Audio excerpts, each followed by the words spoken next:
उन्हाच्या संकटापासून मुक्ती मिळवण्यासाठी नागरिकांनी या काळात थंड पाणी, आईस्क्रीम, कोल्ड्रिंक्स यावर मनसोक्त ताव मारला.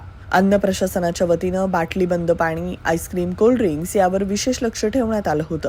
अन्न प्रशासनाच्या वतीनं अशा दुकानांची अचानक तपासणी करण्यात आली आहे. दोषी आढळलेल्या अन्न पदार्थांचे 9 नमुने तपासणीसाठी घेण्यात आले आहेत. सोलापूर शहराचे अधिकारी साहेबराव देसाई म्हणाले, मार्च ते मे या कालावधीत अन्न सुरक्षा अधिकाऱ्यांनी मोहीम राबवली आहे. या कालावधीत लोकसभा निवडणुकीची प्रक्रिया असतानाही अन्न सुरक्षा अधिकाऱ्यांनी निवडणुकीची जबाबदारी सांभाळत त्यांचं तपासणीचं मूळ काम केलंय.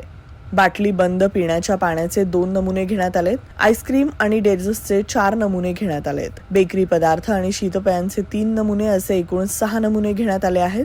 घेतलेले नमुने तपासणीसाठी पुण्याच्या प्रयोगशाळेला पाठवण्यात आले आहेत. या तपासणीचा अहवाल आल्यानंतर नमुने दोषी असलेल्या आस्थापनांवर अन्न सुरक्षा आणि मानदे कायद्यानुसार कारवाई केली जाणार आहे. तपासणीसाठी पाठवलेल्या नमुन्यांच्या अहवालानंतरच सर्व गोष्टी उघड होणार आहेत.